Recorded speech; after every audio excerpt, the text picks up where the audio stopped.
My name is Elle, and 2 months ago my life took an unexpected turn. I've always had vision problems and worn thick glasses since I was a child.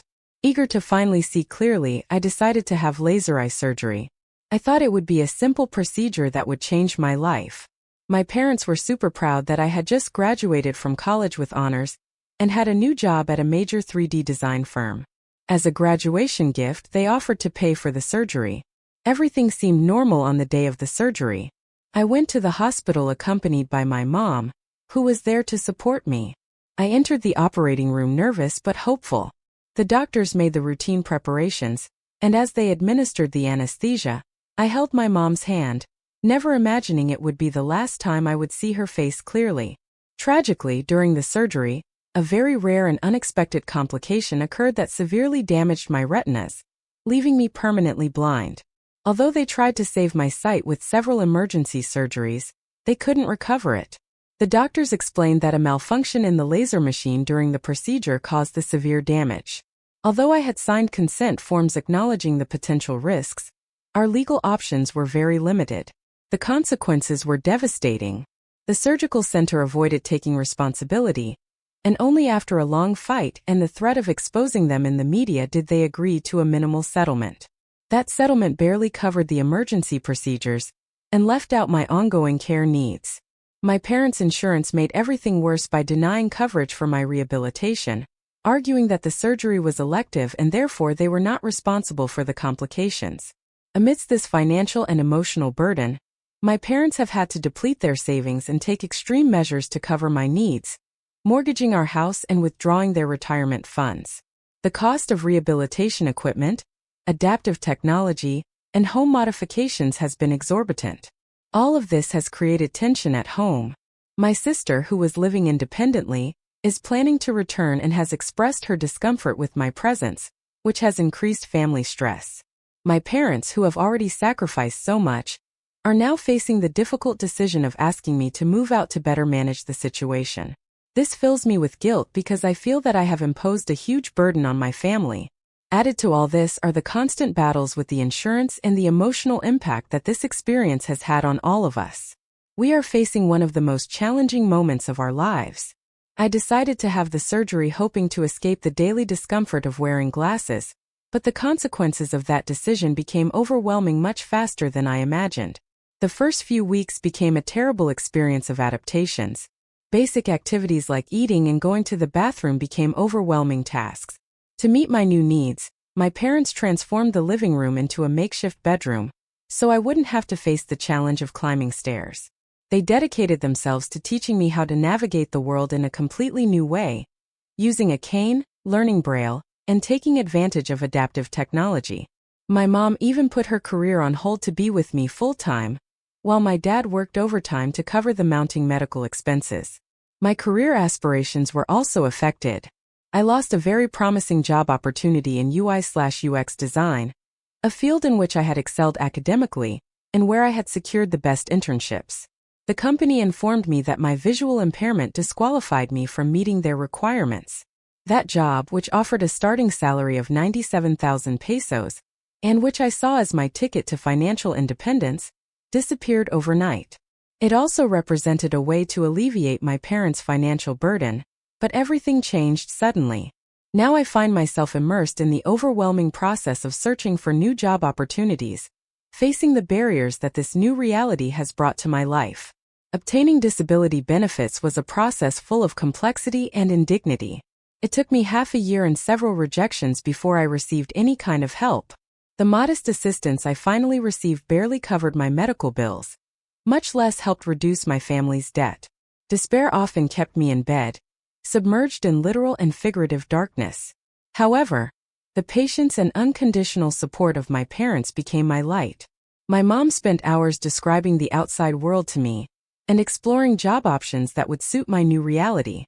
My dad dedicated his weekends to helping me memorize the layout of the house, making sure I could move around safely. Their dedication not only helped me rebuild my life, but also taught me to find courage and purpose beyond my visual capabilities. Everything changed last month when my older sister, Chloe, announced that she would be returning home for an extended period. She had been living in Europe for the last 8 years, building a successful career as a wedding photographer. Her work had reached the pages of major magazines, a world completely different from mine. Chloe and I were never very close. A decade of age difference and different stages of life separated us. She went to college when I was just a child, and over the years our interactions became less frequent. Occasionally, Chloe would give me lavish gifts for my birthdays, but our personal contact was always minimal.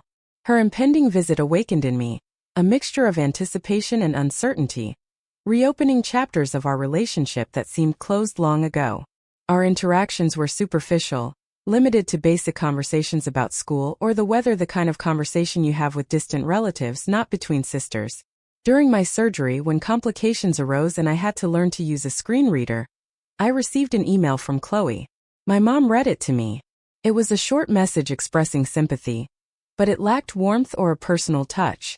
It seemed more like a polite note you would send to an acquaintance, not your sister. Chloe didn't follow up after that message, nor did she call to ask how I was doing. Months passed, and although I hoped she would reach out, everything I knew about her life I heard secondhand when my parents talked about her latest adventures in the art world. One day while we were having breakfast, my mom excitedly shared a text message from Chloe. She announced that she planned to visit home for 2 months, and that she was bringing someone special she wanted us to meet.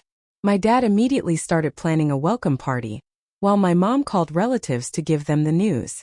Amidst so much excitement, no one seemed to notice how I quietly withdrew. After 8 years of minimal contact, the idea of Chloe's return filled me with more anxiety than joy. The situation became even more distressing when my parents called me in for a serious conversation, their tone betraying the gravity of the matter. They revealed their plans. They wanted me to move out before Chloe arrived. They had already looked into assisted living facilities and talked to real estate agents about temporary rental options.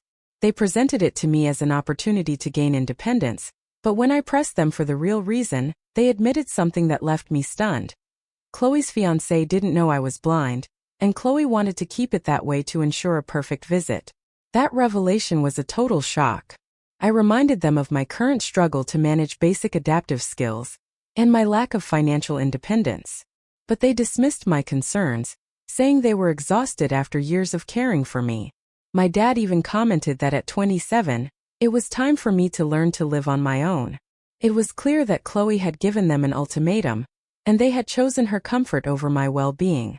Feeling betrayed and isolated, I contacted all the friends and family I could remember, but no one was prepared to take in someone with my specific needs.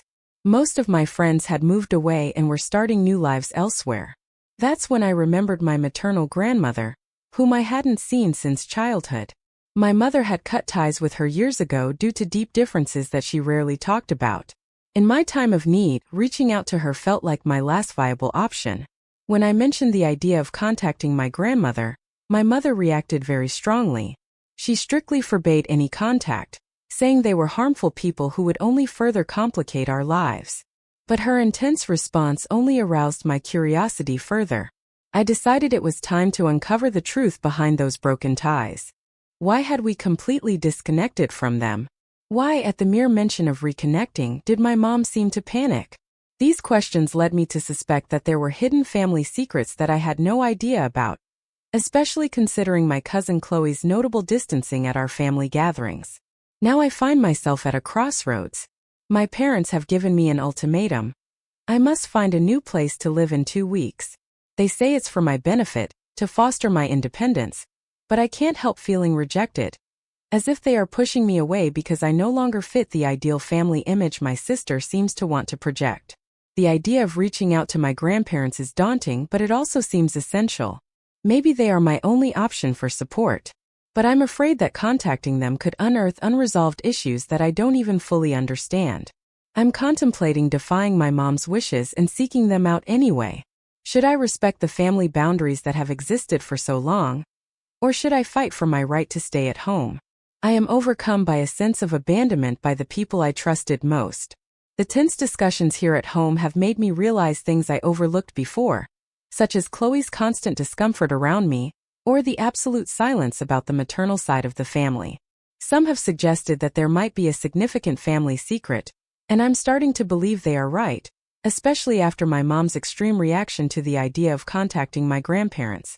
Contacting my grandparents seemed more complicated than it appeared at first glance. It was clear there was more to the story, something deeper than a simple family disagreement. Inspired by the suggestions and support of several people, I decided to take the plunge and find my grandparents. What did I have to lose? My parents were already kicking me out, and I needed somewhere to go. Even if my grandparents turned out to be as problematic as my mom claimed, uncovering the truth would give me some closure. I felt like it was my last chance, not only to find a physical refuge but an emotional one as well. I started by searching for any relatives on my mother's side who could help me reconnect with them. After searching social media, I found a LinkedIn profile that seemed to belong to a distant relative, possibly a cousin of my grandmother. The thought of contacting him intimidated me, and I spent hours crafting the perfect message. I finally opted for a simple approach. I explained that I was trying to get in touch with my grandparents because it was crucial for me. First, this relative was a bit wary. He asked why I needed their contact information and seemed hesitant to get involved. However, after a persistent conversation and an honest plea from me, he agreed to help and finally gave me my grandmother's phone number. Full of nerves, I postponed the call for 2 days, struggling with doubts about whether it was really the right decision. When I finally mustered the courage to dial her number, I felt my heart pounding in my chest.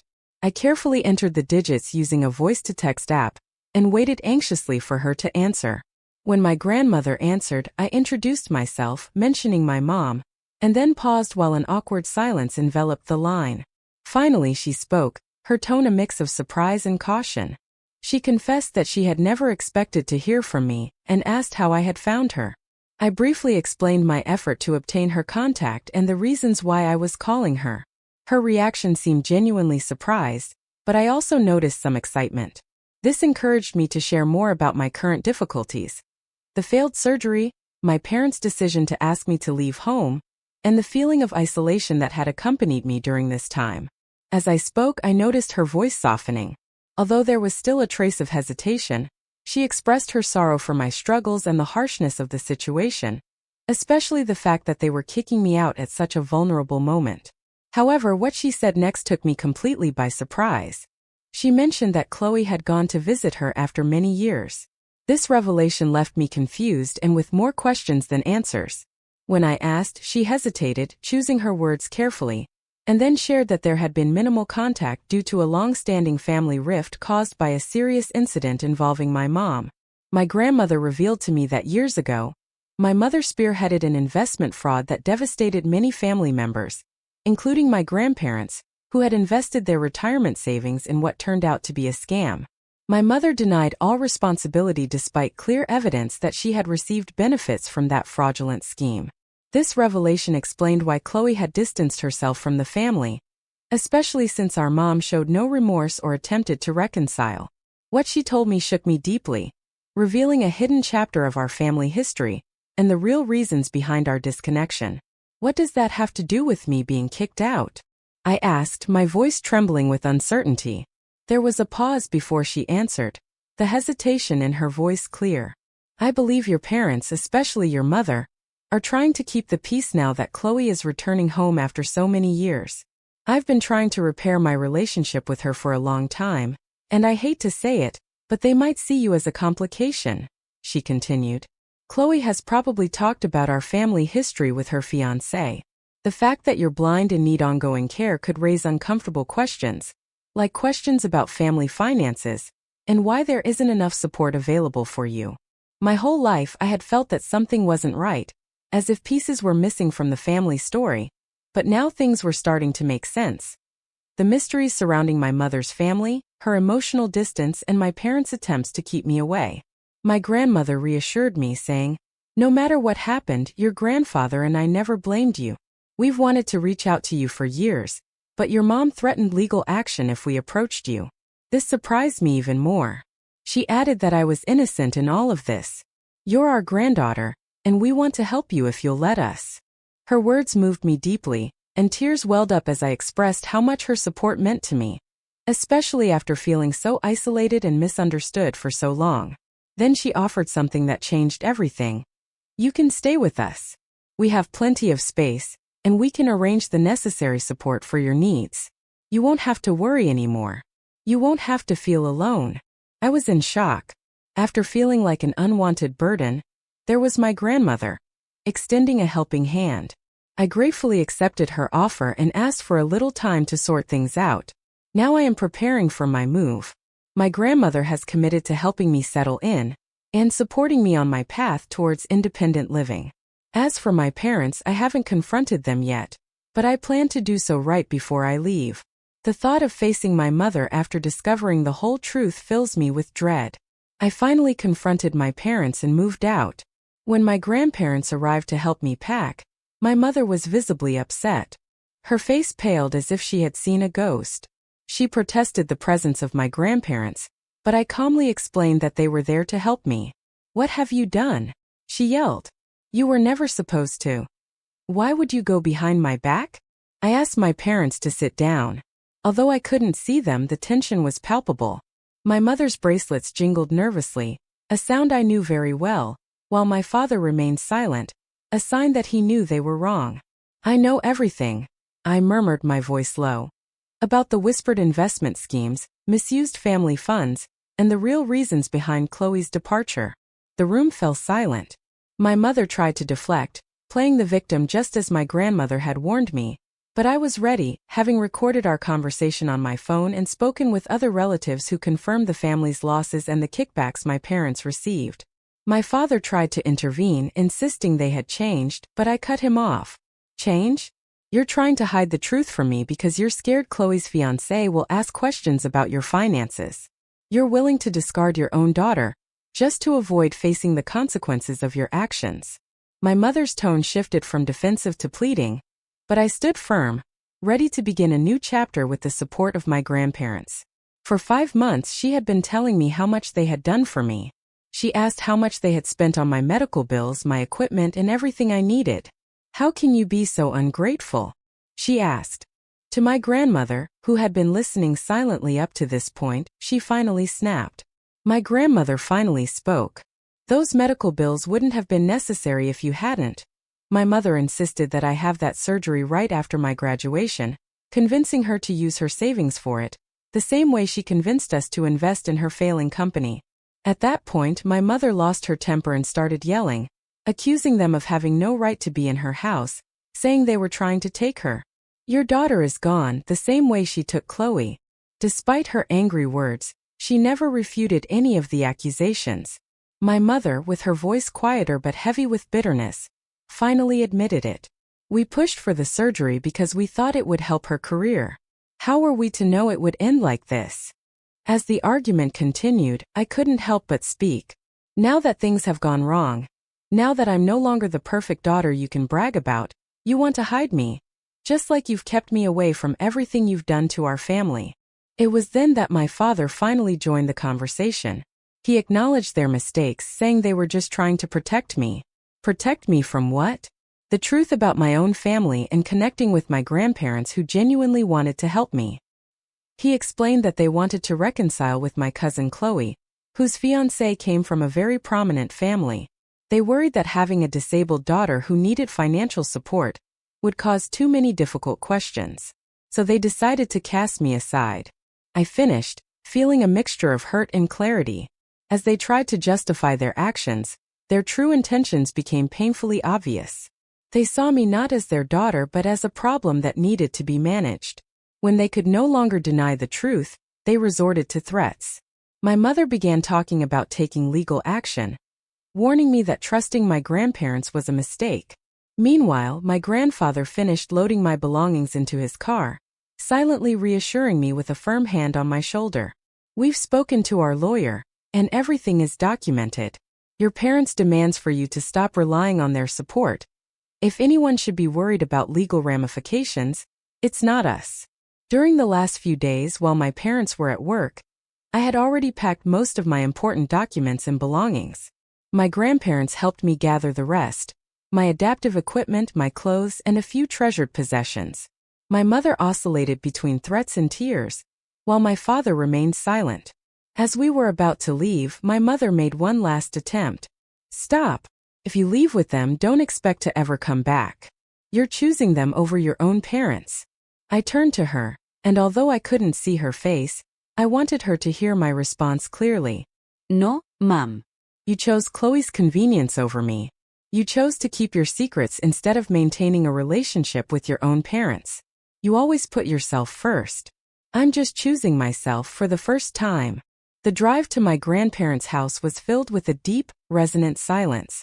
Despite the turmoil of losing my sight, I was enveloped by a calmness I hadn't truly felt since the onset of my blindness. It was as if I could perceive the world more clearly than ever before, thanks to my grandparents, who have been pillars of strength and have always been there to support me. The adaptation journey they organized at the CFF to guide me was incredible. They made our house more accessible to meet my needs. My grandfather devoted himself to finding technologies like text-to-speech software, always looking for tools that could help me further. Each night, my grandmother spent time with me, recounting the stories of our ancestors and filling in the gaps in our family history that I had missed. Reclaiming my past became a comforting ritual. Meanwhile, Chloe, after learning that I would be staying with our grandparents, sent me an email apologizing for her role in our parents' difficult decision to send me away. She confessed that the pressure she put on our parents stemmed from her inability to see how poorly they treated me, a memory that echoed a long-past betrayal in our family. She promised to visit me once her initial stay with our parents ended, hinting at a possible reconciliation.